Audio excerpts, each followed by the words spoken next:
Welcome back to my YouTube channel. आज हम पढ़ेंगे साइकोलॉजी के बारे में, हेलुसिनेशन एंड इल्यूजन। सो ये हेलुसिनेशन की डेफिनेशन है, so you can write in your notes. Okay, अब हम हेलुसिनेशन हमने पढ़ लिया है, इसकी डेफिनेशन ये है। साइकोलॉजिस्ट जो होते हैं ना, उन्होंने अलग अलग तरीके से डेफिनेशन दे रखी है। एक डेफिनेशन ये है, हेलुसिनेशन एक तरीके की बीमारी बोल सकते हैं आप। कुछ डॉक्टर इसको नॉर्मली लेते हैं, तो कुछ साइकोलॉजिस्ट कहते हैं कि नॉर्मल है, तो कुछ साइकोलॉजिस्ट के लिए अब नॉर्मल है। अलग अलग डेफिनेशंस दी गई हैं। पर एक जो हेलुसिनेशन और इल्यूशंस जो होते हैं ना, ये एक तरीके की मेंटली बीमारी होती हैं, जो अलग अलग तरीके से हमको दिखाई देती हैं, सुनाई देती हैं। ठीक है, हेलुसिनेशन हमको दिखाई भी सकता है, सुनाई भी सकता है। ठीक है, ज़्यादातर लोगों से आप सुनते हैं कि हेलुसिनेशन दिखाई देता है, ऐसा नहीं है। हेलुसिनेशन कभी कभी सुनाई भी देता है। अलग अलग तरीके से हमें हेलुसिनेशन होता है, व्हाट द डॉक्टर सेज वगैरह। Okay, causes of hallucination: intense emotions, suggestions, disorder of sense organs, sensory deprivation, disorder of CNS, psychiatric disorders। CNS क्या होता है? Central nervous system. Central nervous system के अंदर क्या आता है? Brain and spinal cord. Brain and spinal cord अलग अलग तरीके से काम करती हैं, ये आपको पता होगा। ठीक है, स्पाइनल कॉर्ड आपको पता होगा, बैक एक तरीके से वो हड्डी आती है, लंबी सी हमारी हड्डी होती है बैक में, that is called spinal cord. अलग अलग तरीके से काम करता है। साइकेट्रिक डिसऑर्डर्स भी अलग अलग तरीके से होते हैं। पर साइकेट्रिक डिसऑर्डर्स जो होते हैं ना, वो सिर्फ मेंटली डिसऑर्डर, जैसे कि कोई बिल्ली से डरता है तो कोई उससे, तो वो भी साइकेट्रिक डिसऑर्डर में आ जाता है। हेलुसिनेशन और इल्यूजन भी आते हैं। हेलुसिनेशन ऑफ इंडिविजुअल सेंस, किस तरीके से हमने बताया था आपको कि सेंसर ऑर्गन्स होते हैं ना, हमारे सेंसरी ऑर्गन्स होते हैं, उससे भी हमको हेलुसिनेशन फील होता है।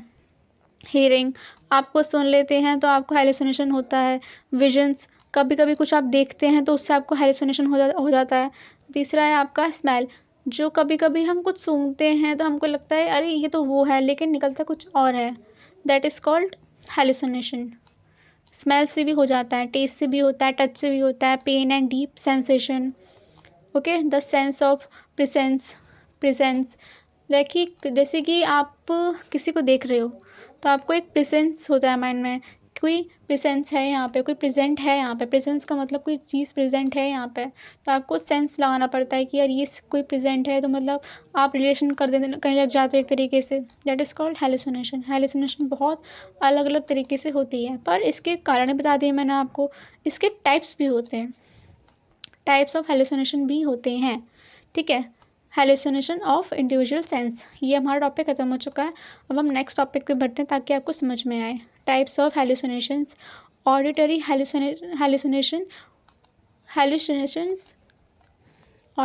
Hallucinations, false perceptions of sounds.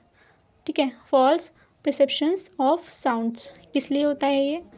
जब हमको कोई चीज़ गलत सुनाई देता है, देखिए जैसे कि हमने कोई चीज़ सुनी, लेकिन वो हमें फॉल्स परसेप्शन होने लग जाते हैं कि ये तो उसी का साउंड है, पर वो उसका साउंड नहीं होता। ठीक है, gustatory hallucinations, false perceptions of taste. ठीक है, फॉल्स परसेप्शन ऑफ स्मेल, उसे हम ऑल्फैक्टरी बोलते हैं। विजुअल्स को बता दिया है, visual hallucinations, false visual perceptions with eye. Okay, tactile, वही टच के लिए होता है। Difference between illusion and hallucination, पहले डेफिनेशन समझेंगे। डेफिनेशन के अंदर क्या बोला गया है? डेफिनेशन के अंदर बोला गया है, illusion that deceive the human visual system into perceiving something that is not present on, और incorrect perceiving what is present. जब वो चीज़ वहाँ पे एक प्रेजेंट, हमें एक चीज़ नज़र आ रही है, जैसे रेगिस्तान में हमको रेत नज़र आ रही है, पर हमको रेत की जगह वहाँ पे पानी नज़र आ जाता है, डिस्कल इल्यूजन। कोई चीज़ है वहाँ पे प्रेजेंट है, लेकिन हमें वहाँ पे कुछ और चीज़ नज़र आ जाए तो उसे इल्यूजन बोलेंगे। और एक जगह पे वो चीज़ एग्जिस्ट भी नहीं करती है, कुछ चीज़ है भी नहीं, पर हमारे दिमाग ने हमको वो चीज़ बना के दिखा दे, वो दैट इज़ कॉल्ड हेलुसिनेशन। इतना डिफरेंस होता है इल्यूजन और हेलुसिनेशन के बीच। ओके, मिस्टेक परसेप्शन पर फॉल्स परसेप्शन। ओके, फिर नेक्स्ट है हमारा types of illusions: literal optical illusions, psychological नहीं, physiological illusions, pathological visual illusions. ठीक है, फिर उसके बाद अगर हम समझेंगे, इनको भी थोड़ा अंदर से समझ लीजिए ताकि आपको ईजीली डिस्क्राइब हो जाए।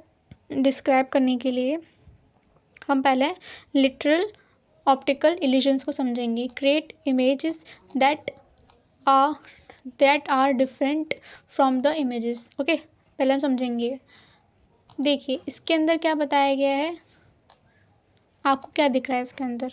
एक स्केलेटन दिख रहा होगा। स्केलेटन नहीं है, ये एक लेडी है। क्या है? ये एक लेडी है। तो इस तरीके के इल्यूजन्स को बोलते हैं हम लिटरल्स वगैरह। ओके, ये लिटरल का है। ओके, ये क्या है? लेडी है एक। सो अब हम नेक्स्ट बढ़ते हैं। नेक्स्ट के लिए अब हमको नेक्स्ट फ़ोटो देखनी पड़ेगी जिससे आपको समझ में आए। Physiological illusions are the effects of excessive okay stimulation of a specific type, brightness, colour, size, positions वगैरह। इसमें कितने फेस नज़र आ रहे हैं आपको? एक या दो? ठीक है, एक या दो कौन सा नज़र आ रहा है इसमें? कम से कम दो फेस हैं, कम से कम। माइनर भी समझो आप, तो अब इसमें 2 फेसेस हैं। ओके, ये भी एक तरीके का इल्यूजन होता है। क्या होता है? एक तरीके का इल्यूजन होता है। अब हम नेक्स्ट देखेंगे तो हमारा आएगा pathological illusions.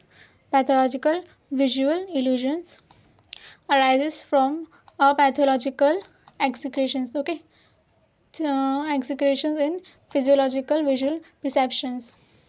3 main types of optical illusions. Literal बता दिया, that creates image that are different from the object that make them। Okay, cognitive illusions वगैरह ये टफ है। कॉग्निटिव इल्यूजन्स ये बहुत परफेक्ट डेफिनेशंस है इल्यूजन के टाइप्स की। इतना भी लिख दोगे आप एग्ज़ाम में तो काफ़ी रहेगा।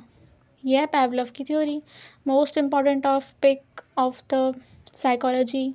थ्योरीज आती हैं, क्लासिकल कंडीशनिंग थ्योरी का नाम है और लिखा किसने है? पैवलव ने। बहुत थ्योरी हैं, ट्रायल एंड एरर थ्योरी है थॉर्नडाइक की, और एक स्किनर की थ्योरी है ऑपरेंट एंड इंस्ट्रूमेंटल। ऑपरेंट और इंस्ट्रूमेंट, ऑपरेंट भी बोल सकते हो, इंस्ट्रूमेंटल बोल सकते हो। Operant instrumental conditioning theory. पर ये जो थ्योरी है डॉग और बेल की, ये पैवलव ने जो लिखी हुई है वो है classical conditioning theory. Classical conditioning theory किस तरीके से काम करती है? Before and after. ठीक है, पहले उसे फूड दिखाया, फिर से रिस्पॉन्स के लिए बोला, तो सलाइवा, फूड को देख के सलाइवा आ गया, पर बेल को देख के सलाइवा नहीं आया। पर बेल और फूड दोनों संग में दिखाया तो समझ में आ गया कि जब बेल बजती है जब मतलब फूड मिलता है। तो सिर्फ खाली बेल बजने से ही उसके मुँह में सलाइवा आ गया, that is called classical conditioning theory.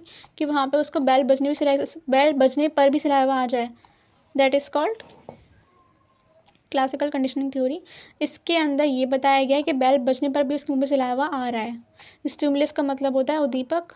उद्दीपक का क्या मतलब होता है? जिस चीज़ को देख के आप रिएक्शन दो, दैट इज़ कॉल्ड स्टिमुलस। ठीक है, अब इसमें हम नेक्स्ट पढ़ेंगे स्किनर बॉक्स के बारे में।